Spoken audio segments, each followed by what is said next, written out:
Welcome back to Up Front and our extended interview with Republican Governor Scott Walker. Governor, a few months ago we were talking about how nobody wanted to run against you, and now it seems like everybody wants to run against you. I think we're up to about 8 candidates, maybe another one, Mahlon Mitchell on Monday, possibly even Paul Soglin at some point in the future. What do you make of that?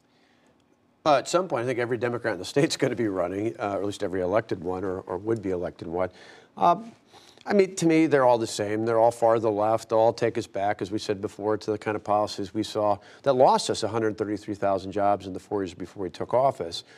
What I'm more concerned about is whatever the number is, because I think some of them are looking at this saying, I can beat that field, and so they're going to add more because they're not satisfied. There's no clear front runner. No one's clearing the field out there. Or they think you're vulnerable. Well, I think they would argue that, and maybe it's a combination of both in their minds. But I think if you really look at the biggest fear that and I think a lot of our supporters have is not the candidate, it's the outside money. I mean, you've got one group who was involved last Tuesday in the gubernatorial elections, particularly in Virginia.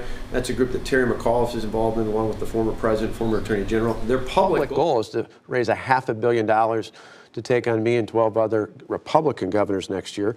And then you got one other group, the New York Times reported on this summer, SEIU, one of the nation's largest unions, is planning to spend $100 million going after Midwestern Republican governors, which we can presume I'm one of those. But you're not going to be hurting for money. Well, except for the fact that, there's 36 races for governor next year. 26 are currently held by Republicans. About half are in states where they're term limited, so really big states like Ohio, Florida, Michigan. Those are going to be costly elections. The other half are like me.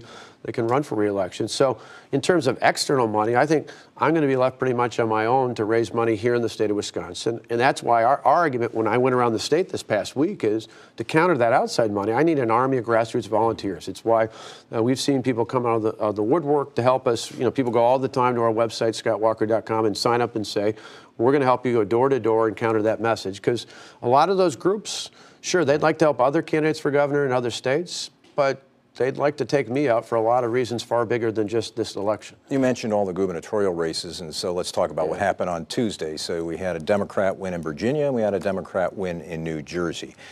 What are the lessons from Tuesday night? You're the chairman of the Republican Governors Association. What were the lessons from Tuesday night, and are they applicable to your race in 2018? Well, anytime you have an election, you want to analyze, and I think there are some things you can take away from that. But first, let's put in context. New Jersey, Virginia, both went for Hillary Clinton last year, even with the big wave across the country in battleground states that went for the president. Hillary Clinton won convincing wins in both of those states. In fact, in the last 16 elections for governor in those two states, combined 15 of the 16 times, the candidate that won was the candidate whose party was not in control of the White House. So New Jersey and Virginia tend to be one of those states that first after, they're an odd election, nobody else holds at this time. They like to send every single cycle. They like to send a message to the party in control of the White House that they're going to do something different. It's only happened once in 16 elections. They haven't. Having said all that, well, you say, well, you're just washing it away. I do think it's important to look at the turnout model that they used.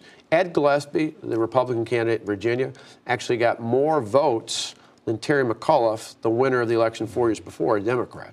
So it wasn't a matter of him outperforming. It was high vote turnout, particularly in Northern Virginia, which is really kind of the Washington, D.C. market. A lot of folks in government work up there. And I think it's a reminder that whether it's in Wisconsin or anywhere else, turnout's going to matter.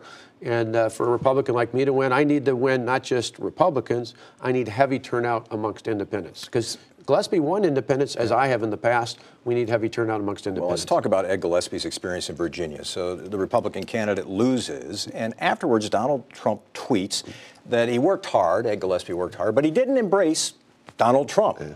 Are you going to embrace Donald Trump in 2018?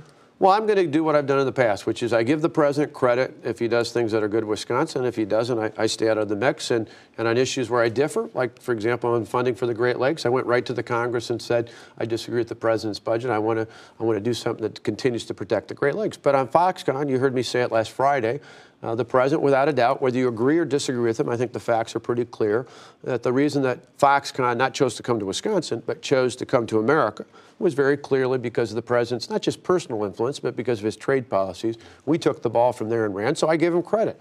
If I differ with him on other things, I'm going to embrace him or support him, I guess I should say, or align myself on things that are good for Wisconsin and not on things that aren't. Would you campaign with him? Ed Gillespie did not campaign with him. Would you campaign side by side? I don't think that, for Ed, I don't think that was a problem one way or the other. together. You know, the president came in and did not only an event for us, we did a public session at Waukesha County Technical College talking about workforce issues, whether it's the president or the vice president or anyone from the administration. Again, I'd use the same test. If it's good for Wisconsin, if they're talking about something good for Wisconsin, be it about agriculture, be it about transportation projects, be it about manufacturing or other things that are important to our people, I'll align myself with it. If I don't, I'll find other ways to push things forward. Because it's clear, if you look at the Twitter feeds of Assembly Democrats on Thursday, it was the Walker-Trump agenda or the Trump-Walker agenda. That's all they could talk about. Clearly, they think identifying you as a close ally of the president is going to hurt you in 2018. I think that insults voters in the state of Wisconsin. I think voters are smart in the state, whether they vote for me or not. I think the overall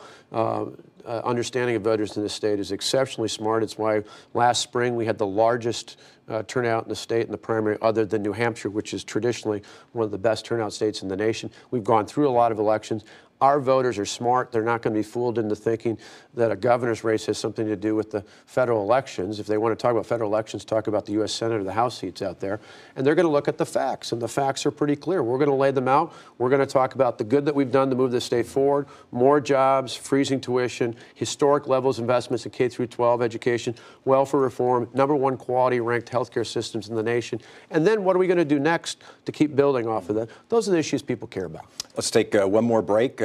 We'll continue with the governor in just a moment, and we'll talk a little bit about something I don't think I've heard a lot from the governor on. This is the changes going on at the University of Wisconsin. We'll talk about that in just a moment.